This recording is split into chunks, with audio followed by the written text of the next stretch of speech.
Glória a Deus, graça e paz, igreja.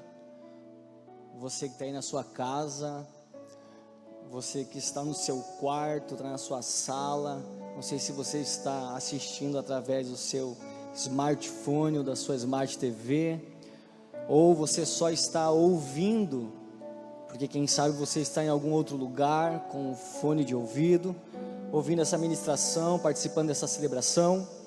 É um prazer para nós estarmos junto com vocês. Amém? Vocês estão felizes, Kevin? Eu acredito que vocês estão felizes. Não tão felizes quanto se nós estivéssemos juntos aqui, né? Nós estávamos aí nos readaptando à celebração presencial, havíamos voltado, mesmo que com um número reduzido de pessoas, mas nós havíamos retornado. Porém, segundo o decreto que saiu essa semana, nós precisamos cancelar nossa celebração, obedecendo, né, sendo obediente aí às autoridades, segundo o entendimento que cada um deles tem para esse tempo.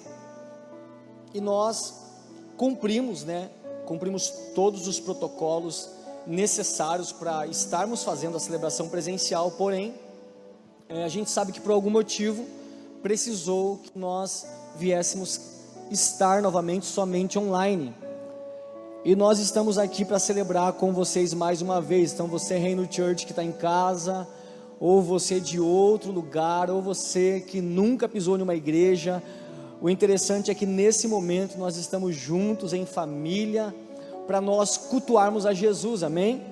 E para nós é muito bom esse tempo, então vamos aproveitar ele.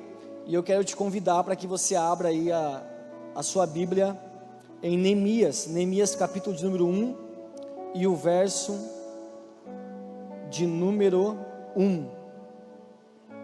Neemias capítulo de número 1 e o verso de número 1. Abre aí que a gente vai ler. Diz assim a palavra. Neemias capítulo 1, verso 1 em diante. Palavra de Neemias, filho de Acalias, no mês de Quisleu, no 20º ano, enquanto eu estava na cidade de Suzã, Anani, um dos meus irmãos, veio de Judá com alguns outros homens, e eu lhes perguntei acerca dos judeus que restaram, os sobreviventes do cativeiro, e também sobre Jerusalém, e eles me responderam: aqueles que sobreviveram ao cativeiro e estão lá na província passaram por grande sofrimento e humilhação. O muro de Jerusalém foi derrubado e suas portas foram destruídas pelo fogo. Quando ouvi essas coisas, sentei-me e chorei. Passei dias lamentando-me, jejuando e orando ao Deus dos céus. Amém? Eu quero convidar você aí na sua casa para que a gente venha fazer uma oração. Eu quero que você ore comigo. Pai, nós te honramos, Jesus, nós te adoramos mais uma vez nesse lugar, segundo aquilo que nós estamos fazendo aqui, realizando, Senhor, celebrando a Ti, Pai, um culto racional e agradável. Nós pedimos que o Senhor venha liberar, Senhor, o Teu Espírito de revelação, que essa palavra, Senhor, se torne literalmente lâmpada para os pés e luz para o caminho da Tua igreja, Jesus.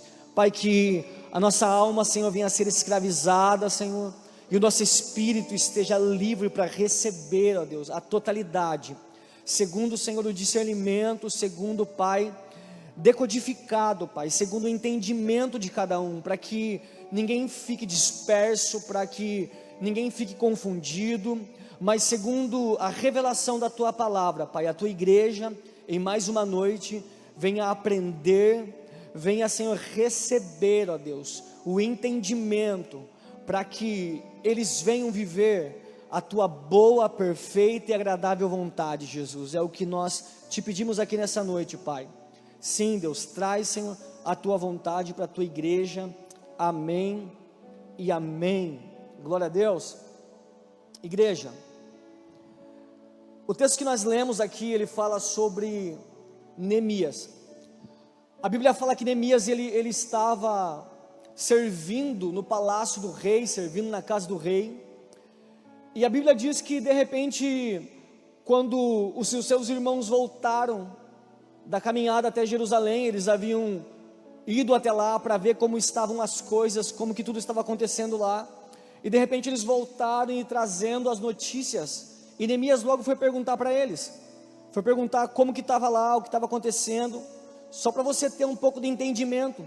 O livro de Neemias, ele fala literalmente sobre uma reconstrução, sobre uma restauração dos muros de Jerusalém, mas não somente dos muros, mas também de toda a cidade. Não era somente os muros que estavam destruídos, mas também os portões daquela cidade, toda aquela cidade estava em ruínas. Então a ideia era, nós precisamos reconstruir todas as coisas, nós precisamos restaurar tudo isso, porém, existia um princípio, existia um início para que tudo começasse a acontecer, e o início de tudo era aqueles muros.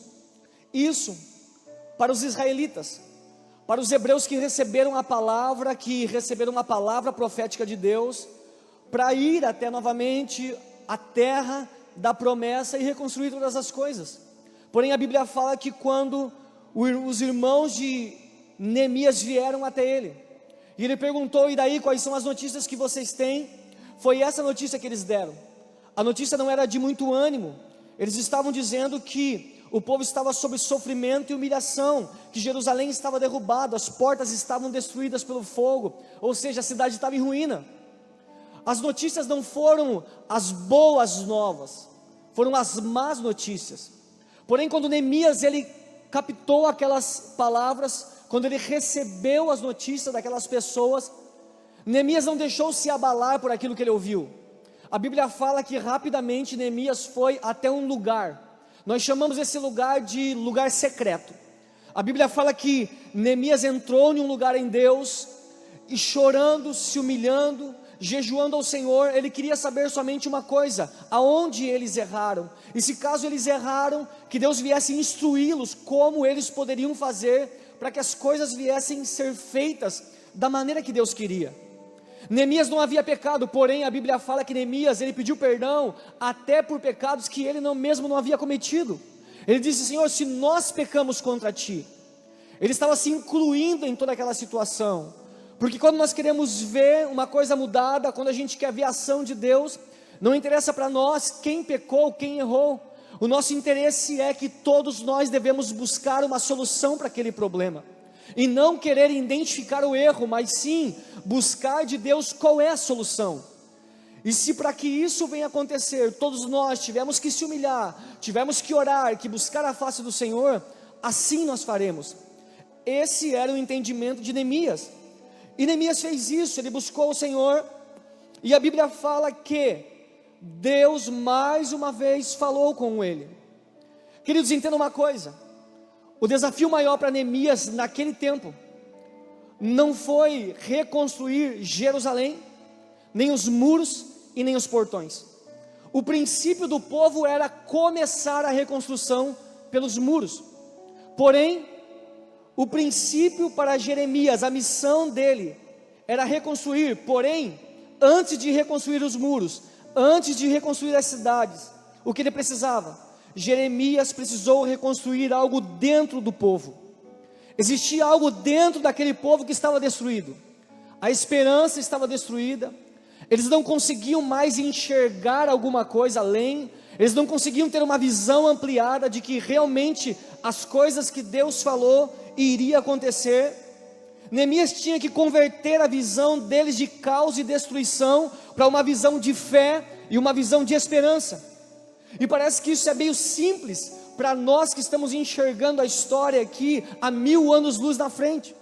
Mas naquela época, você converter a mente daquelas pessoas que estavam em caos e em destruição a uma mente de fé e visão, era fazer com que eles, mesmo enxergando todo o caos, toda a destruição, os portões queimados, mesmo assim, eles tivessem ânimo para se levantar e trabalhar, acreditando que aquilo aconteceria.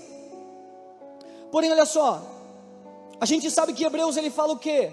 Hebreus no capítulo 11 e no verso de número 1 em diante diz assim: ora, a fé é a certeza daquilo que esperamos e a prova das coisas que não se veem. Então Neemias, ele estava fundamentado em algo que ele não estava vendo, mas que Deus havia falado. Porém, quando aqueles homens foram recrutados para ir até Jerusalém e trazer uma notícia de como estava aquele lugar, eles não conseguiram enxergar pelos olhos da fé. Eles foram com uma palavra, mas quando chegaram lá, aquela palavra não estava cumprida, estava tudo em destruição. E eles vieram o quê? Eles foram convertidos por uma visão terrena. Eles foram desanimados pelas coisas que estavam acontecendo naquele exato momento.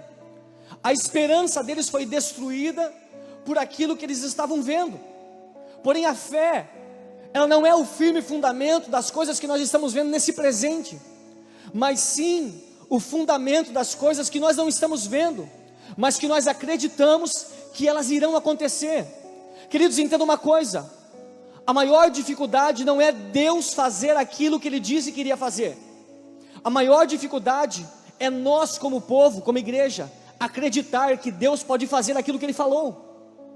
E nós muitas vezes desacreditamos daquilo que Deus falou, desacreditamos que Deus pode fazer. Por quê? Porque os nossos olhos estão enxergando uma cena totalmente diferente daquela que os céus falaram.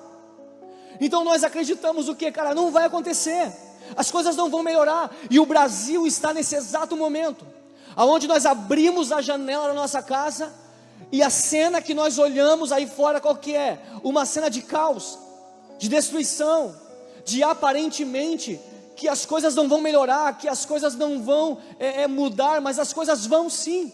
Nós precisamos acreditar naquilo que Deus está falando para nós. E se a palavra de Deus foi uma palavra de que, se o meu povo, que se chama pelo meu nome, se humilhar, voltar dos seus maus caminhos, buscar a face dEle, Ele nos ouviria dos céus, voltaria para nós e curaria nossa terra.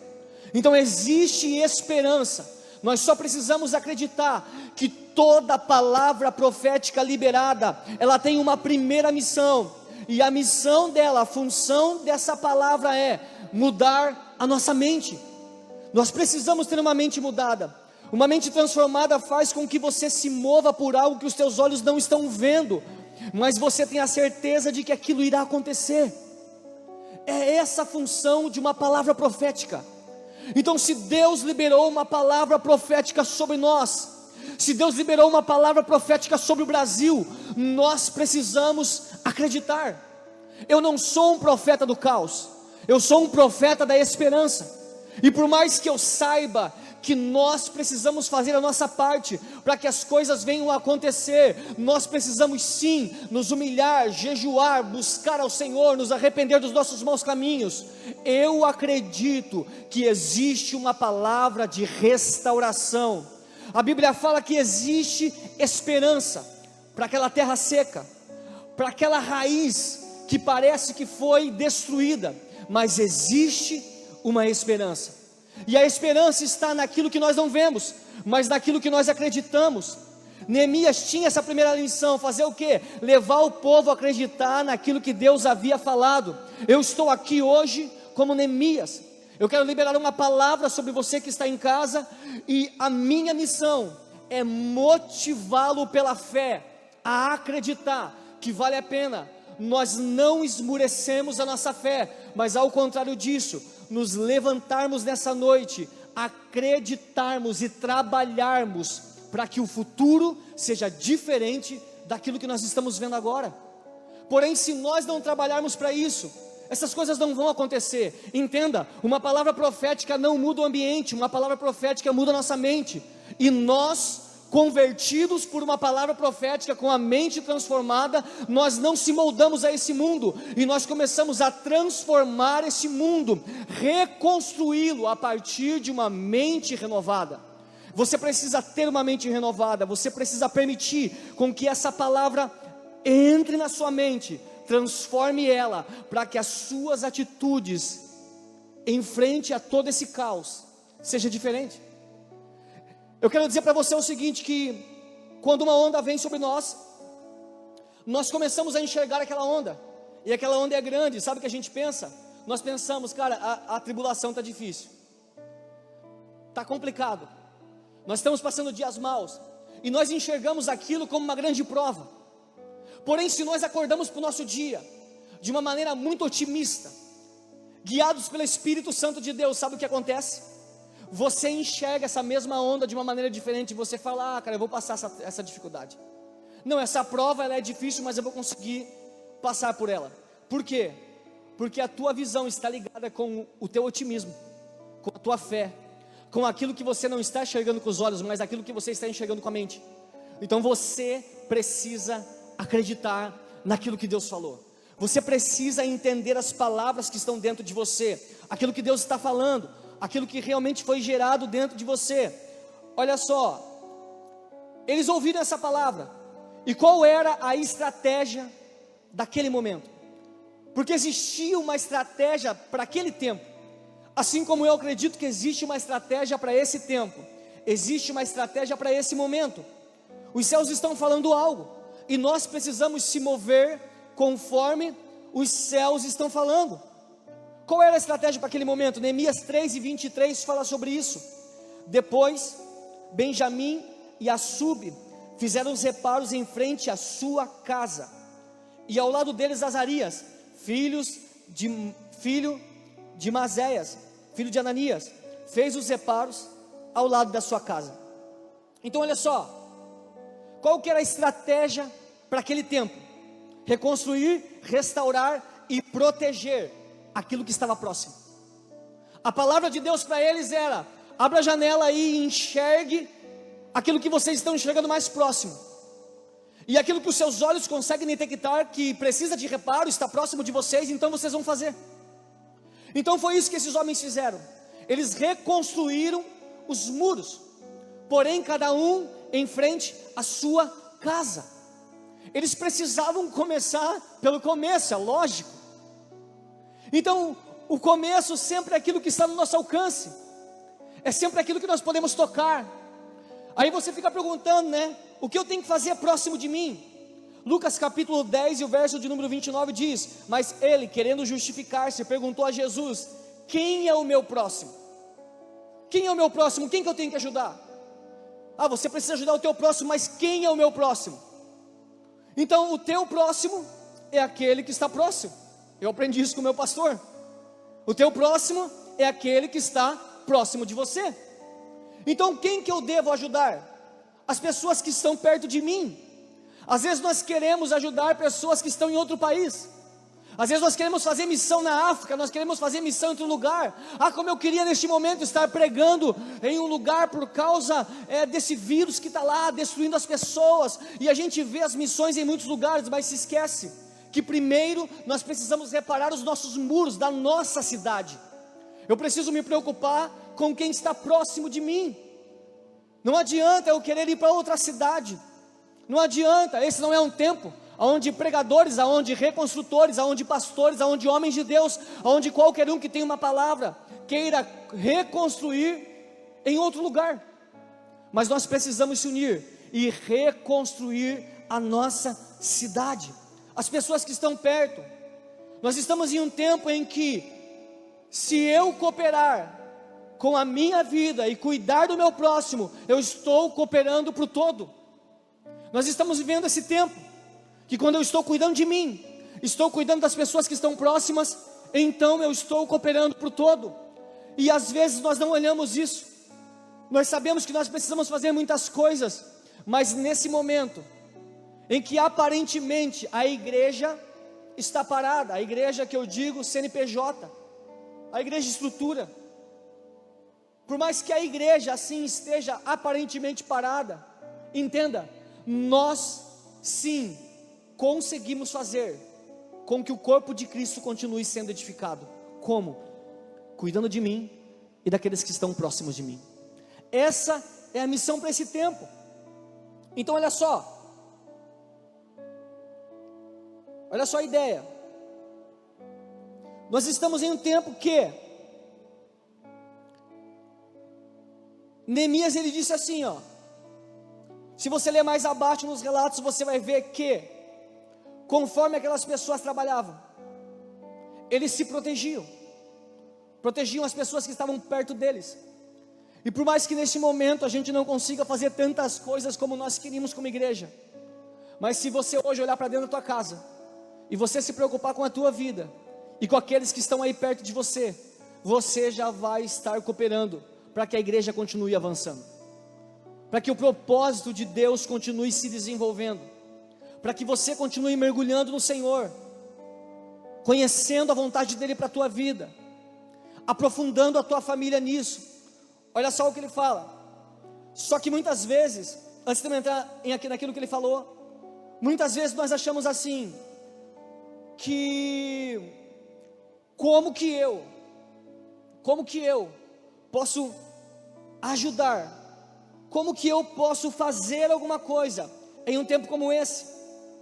É porque nós somente olhamos as coisas que estão longe, mas nós nunca se ligamos em tantas coisas que nós poderíamos fazer, que estão ao nosso alcance, que a tua mão pode alcançar.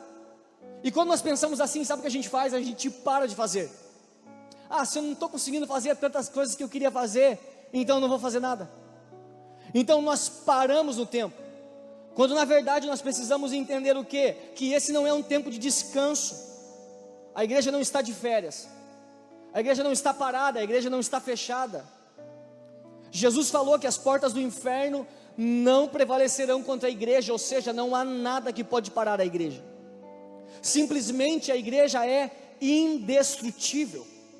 Então nós não estamos de férias, mas muitas pessoas estão achando que estão de férias. Por quê? Porque foi arrancado um cargo dela, foi arrancado o staff, foi arrancado a mídia, foi arrancado o servir, foi arrancado o pregar, foi arrancado o púlpito, foi arrancado a plateia, foi arrancado os instrumentos, foi arrancado o microfone. Então nós não podemos fazer mais nada. Não, nós não estamos de férias, querido.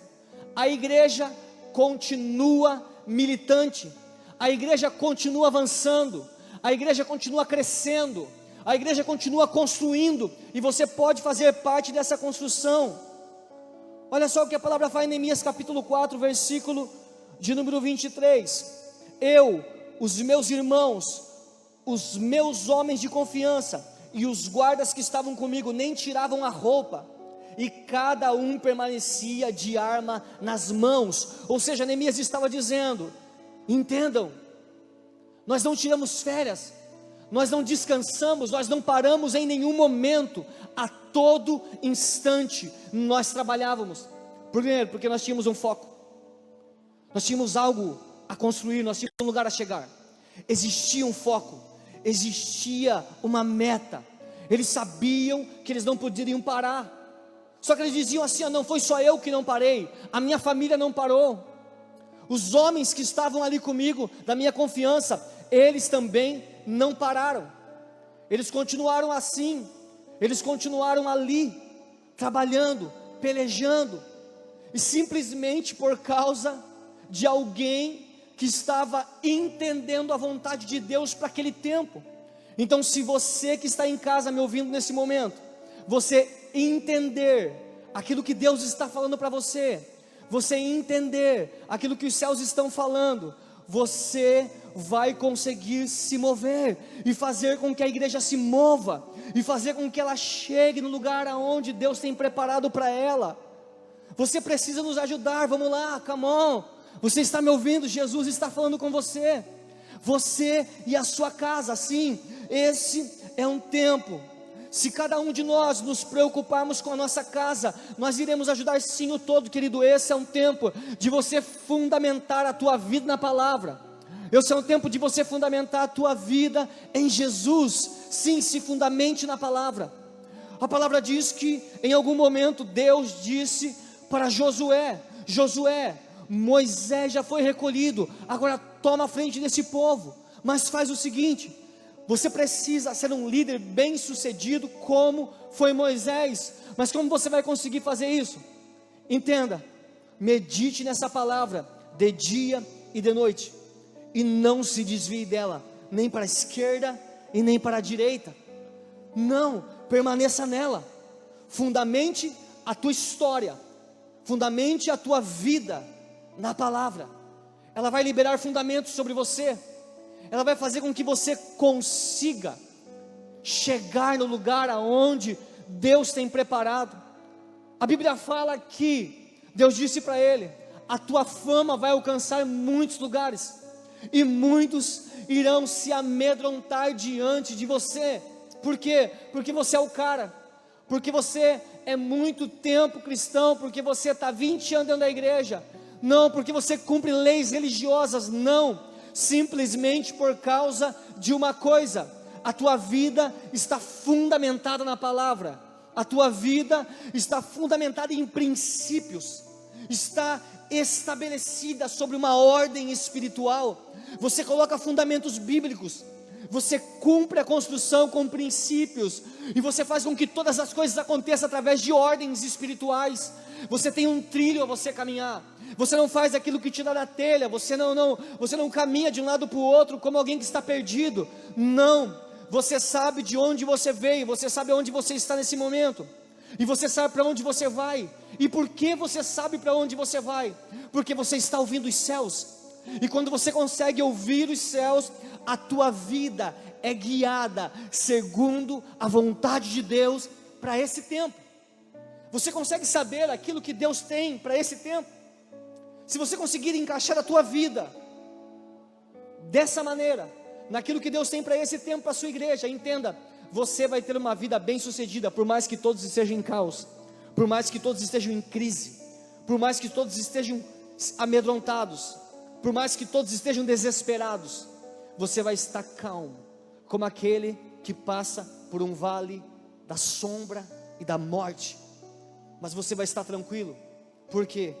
Porque Deus está com você, porque você acredita naquilo que você está fazendo, você foi guiado por uma palavra do céu, você está sendo coordenado com um governo espiritual.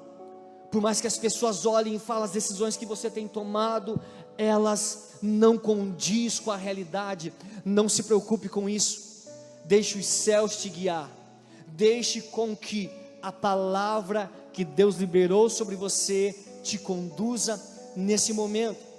Você precisa fundamentar a tua vida na oração, sim, ela que vai fazer com que você esteja conectado com os céus. Você precisa fundamentar os seus filhos nessas coisas, sim, querido. Esse é um tempo em que o teu pastor não está aí, esse é um tempo que você não é líder de célula, esse é um tempo que você não é pastor, esse é um tempo que você não é músico, esse é um tempo que você não é ministro de adoração, esse é um tempo em que você é sacerdócio, sim, primeiramente sacerdócio real, ou seja, o teu altar está de pé diante do Senhor.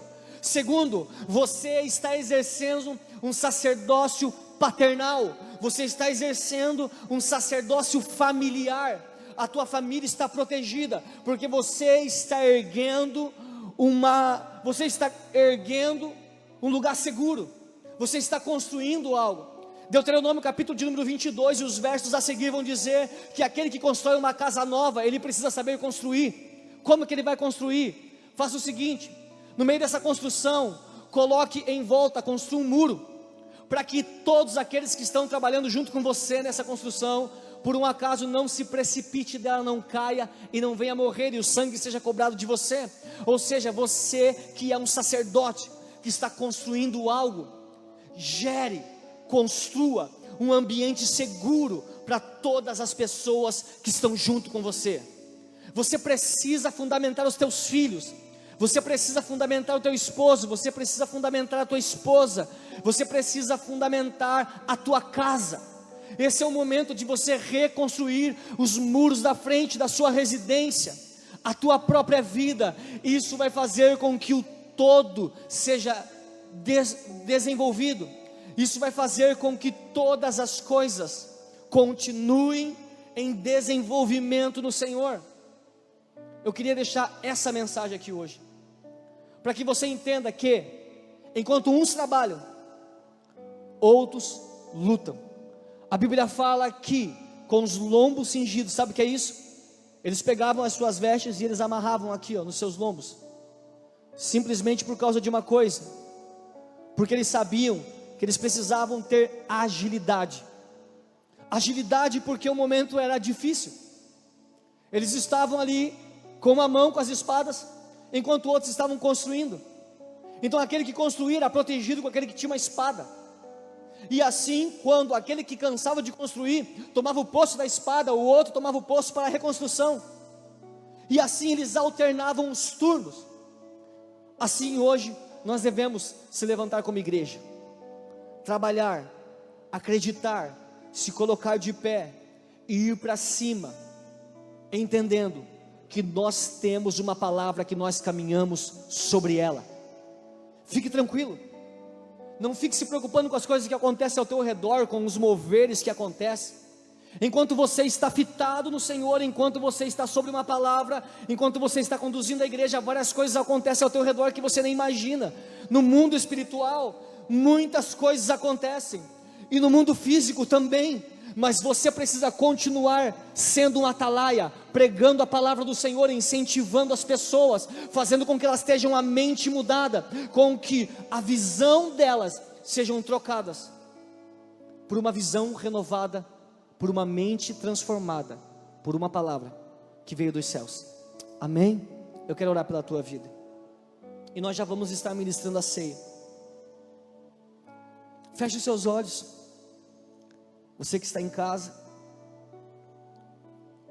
eu quero que você feche seus olhos, que eu quero orar com você.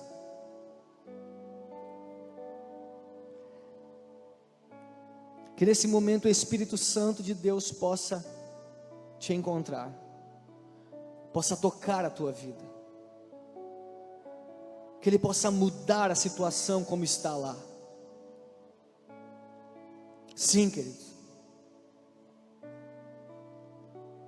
nós precisamos orar pela nossa nação, nós precisamos profetizar segundo aquilo que os céus estão falando, e esse é o tempo. É por isso que eu quero que profeticamente, se você pode, que você aí na sua casa, você se coloque de pé comigo. Sim, para que você estenda suas mãos sobre essa cidade, para que você estenda suas mãos sobre o teu país, para que você estenda suas mãos sobre a tua casa, para que você estenda suas mãos sobre os seus filhos, e eles sejam alvos daquilo que Deus tem liberado sobre a tua mente. Vamos orar. Pai,